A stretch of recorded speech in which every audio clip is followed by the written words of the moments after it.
إيران waxa isu soo tarayay wararka la xiriira in laamaha ammaanka Iiraan ay gacanta ku dhigeen xubno sirdoon ah iyo kooxo toos ula shaqeynaya Israa'iil. Falalka khaarijinta saraakiisha ciidamada iyo saynisyahanada ayaa waxa intooda badan laga fuliyay gudaha dalka Iiraan iyadoo la qabqabtay qalab kala duwan oo ay ka mid yihiin diyaaradaha daroonka, waxyaabaha qarxa iyo isgaarsiin loo adeegsanayay weeraradan iyo dadkii howlahaas ku lug lahaa. Hadda Iiraan waxa ka socda tilaabooyin ballaaran oo lagu doonayo in lagu nadiifiyo dalka si meesha looga saaro kooxaha Israa'iil la shaqeeya. Haddaba arrimahaasi xagee marayaan, Iiraan ma ku guuleysan kartaa inay isnadiifiso? Macluumaad arrimahaas ku aadan iyo xog culus oo la soo bandhigay ayaan barnaamijkan ku soo qaadan doonaa. dhammaan ummadda Soomaaliyeed gaar ahaan kuwa assalaamu calaykum waraxmatullaahi wabarakaatuhu. Kula wanaagsan daawadayaal, ku soo dhawaada mar kale iyo barnaamijkii falaqaynta wararka. Qodobada barnaamijkan caawa aan idinkugu heyno waxaa ka mid ah: tan iyo markii uu bilowday weerarkii lama filaanka ahaa ee Israa'iil ku qaaday iyo arrimahan u wajaheen.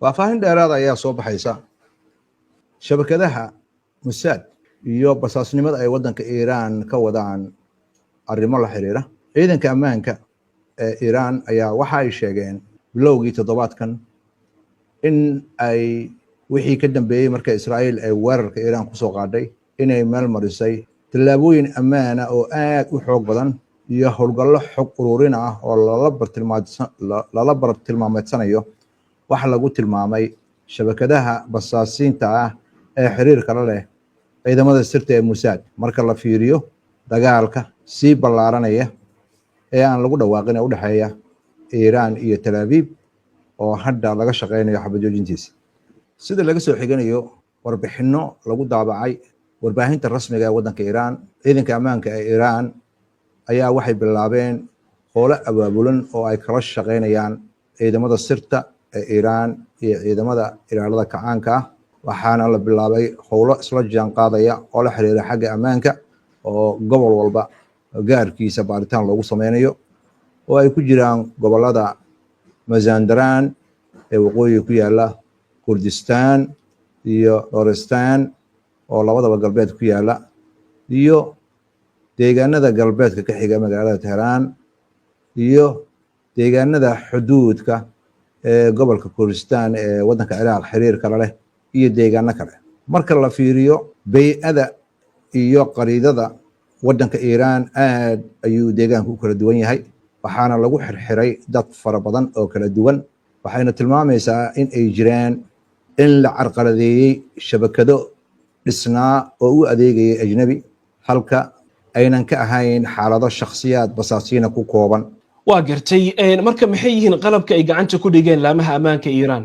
ciidamada ammaanka Iiraan ayaa sidoo kale gacanta ku dhigay, sida laga soo xiganayo wakaaladda wararka ee Tasniim, qalab casri ah oo ay gacanta ku haysteen eedeysanayaasha lasoo qabqabtay ee basaasnimada lagu soo oogay, oo ay ka mid yihiin diyaarada aan duuliyaal lahayn ee nooca droniska loo yaqaano, qalab gantaalada laga rido iyo droniska, qalab tashwiish ku fura raadarada, iyo qalab lagu xiriiro oo loo adeegsado isgaarsiinta. waxaasoo dhan waxay ahayd wax hore loo diyaariyey, sida laga soo xiganayo saraakiisha waxay ahayd basaasnimo abaabulan oo wada howl isku dubaridan. wakaaladda wararka ee Meher ayaa ku waramaysa mid ka mid ah dadka gacanta lagu soo dhigay ee laga qabtay gobolka Mazandaran inuu ahaa in deegaankaasi howlo waaweyn ka waday, waxaana tababar lagu soo siiyey dibadda, waxaana laga helay qaraxyo iyo agab isgaarsiinta loo isticmaalo oo ku xiran goobo fog oo qarsoon.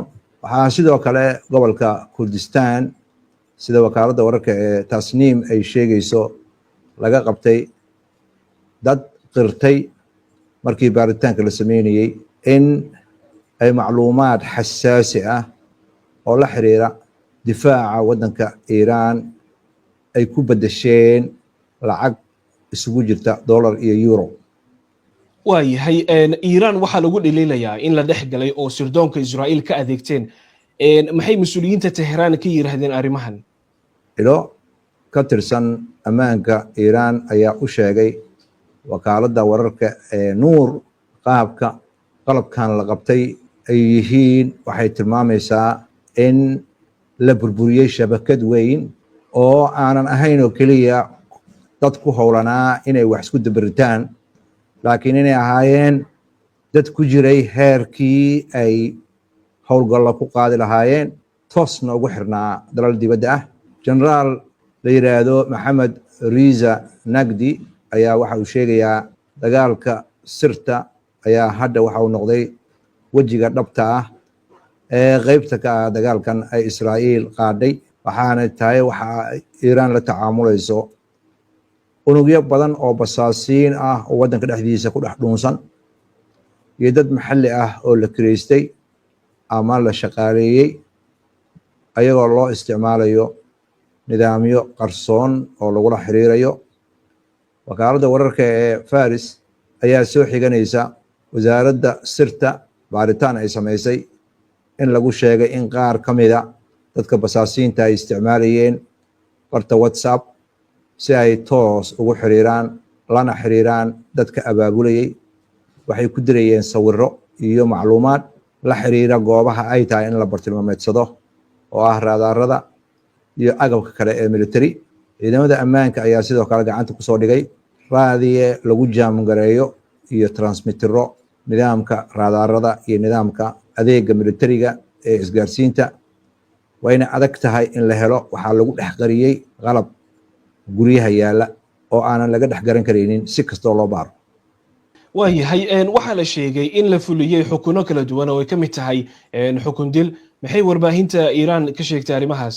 wakaaladda wararka ee miisaan oo xiriir toos la leh hay-adda garsoorka ee waddanka Iiraan ayaa ku dhawaaqday in 2 qof oo lagu helay dembi basaasnimo ah inay u adeegayeen ciidamada sirta ee waddanka Israa'iil ee Mossad kadib markii maxkamad la saaray ayada oo qaanuunka la tixraacayo ayaa waxaa lagu fuliyey dembiyadii ay galeen.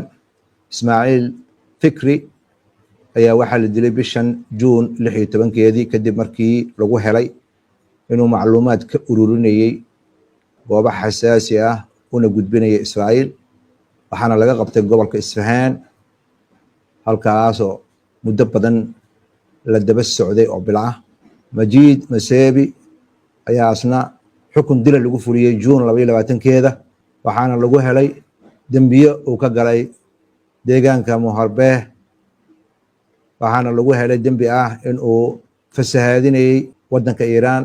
wakaaladda wararka ee Meher ayaa sidoo kale ku waramaysa in uu qirtay inuu tababar kusoo qaatay wadamada dariska ah, macluumaadna uu u gudbinayay wadamo dibadda ah asagoo isticmaalaya qalab casri ah oo ah xataa fariimihiisa la akhrin karin. telefishinka rasmiga ah ee dowladda ayaa xaqiijiyey in dadka gacanta lagu soo dhigay inaynan ahayn dad shakhsiyaad ah, hase ahaatee inay ahaayeen dad is wada shaqaynayay oo unugyo ah oo ku xiran ciidamo sir oo waaweyn. 8 qof ayaa sidoo kale gacanta lagu dhigay halka qaar kalena isku dayayaan in ay ka cararaan waddanka oo galbeedka xuduudka galbeedka waddanka ku yaala ay ka fakadaan. tilaabadaas ayaa lagu tilmaamay inay muujinayso in kalsoonidii ay ku qabeen ciidamadii sirta ee dibadda ay u adeegayeen inay burburtay. adeegayaashaana hadda ay keligood yihiin kadib markii ay ku guul daraysteen howlgalladii loo xilsaaray sanadkii 2021 2022 iyo 2023. Iiraan ayaa waxa ay sheegtay in ay burburisay unugyo basaasiin oo lagu xiriirinayo Mossad kuwaasoo lug ku lahaa inay khaarijiyeen saynisyahanada nuclear ka shaqaynayay iyo arrimaha difaaca. waxaa aad loo xusuustaa saynisyahanka la yiraahdo Muxsen Fakhrizadeh. waa gartay marka tilaabooyinka ay qaadeen hay-adaha ammaanka Iiraan ma kuwa lagu tilmaami karo degdeg in ay uga jawaabeen falalkaasi basaasnimada mise way daaheen? macluumaad ay daabacayaan wakaaladaha wararka ee rasmiga ah ee Iiraan ayaa waxay muujinayaan in wejigan cusub ee dagaalka ee u dhexeeya Iiraan iyo Israa'iil in uu horseeday in Iiraan ay soo wajahaan dagaal ay ciidamada sirta wadaan oo abaabulan oo muhiim ah oo u qatarsan sida tallaabada militariga oo kale.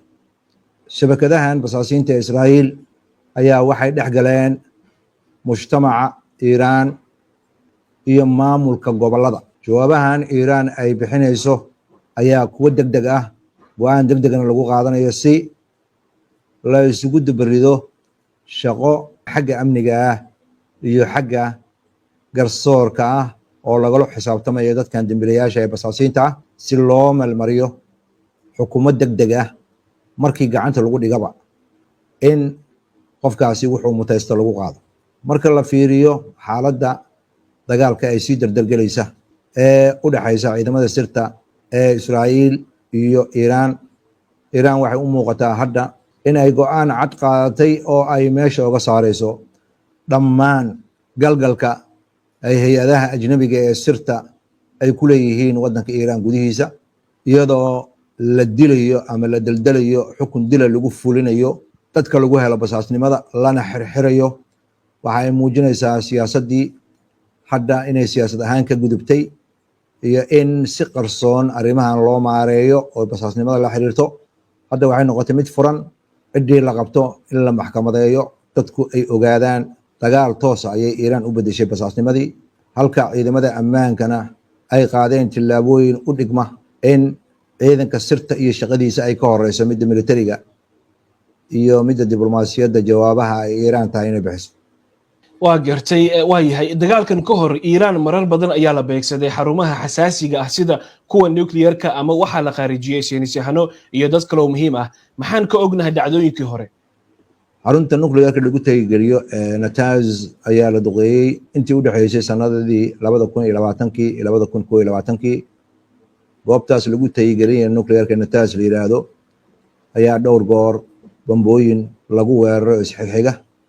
tii ugu dambeysay waxay ahayd bishii April 2021 iyadoo hay-adda xakamaysa barnaamijka nuclear-ka ama kormeerta ee IAEA iyo ciidamada ammaanka ay u aqoonsadeen in weeraradaasi ay ka dambeeyeen basaasiin ka tirsan Israa'iil.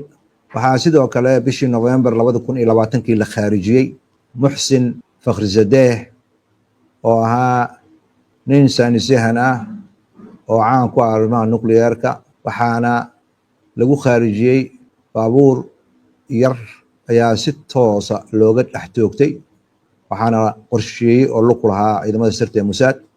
2023 waxaa waddanka la soo geliyey diyaarado aan duuliyaal ahayn oo bambooyin ku xiran yihiin.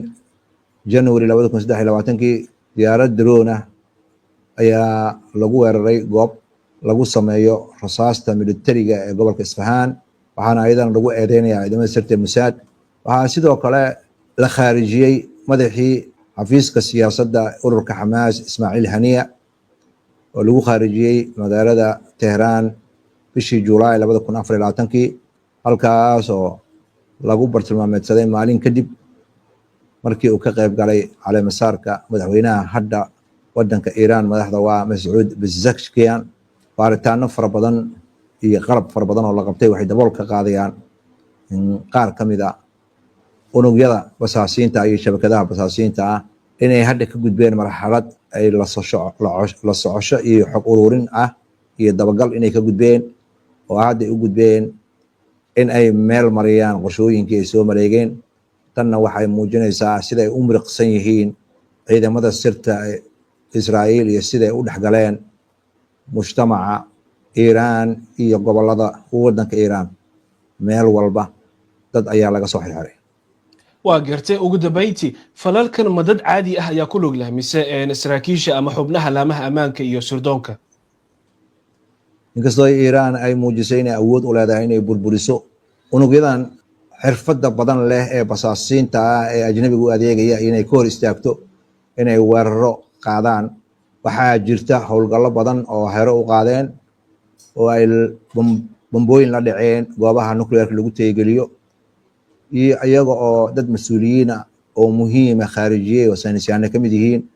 tan oo dhanna waxay xaqiijinaysaa caqabadaha weli hortaagan ciidamada sirta ee waddanka Iiraan oo ku howlan sidii ay uga hortegi lahaayeen basaasiinta ajnabiga iyo sidii loo dhisi lahaa nidaam sirta gudaha waddanka iyo ammaankiisa xoojinaysa oo aan laga gudbi karin.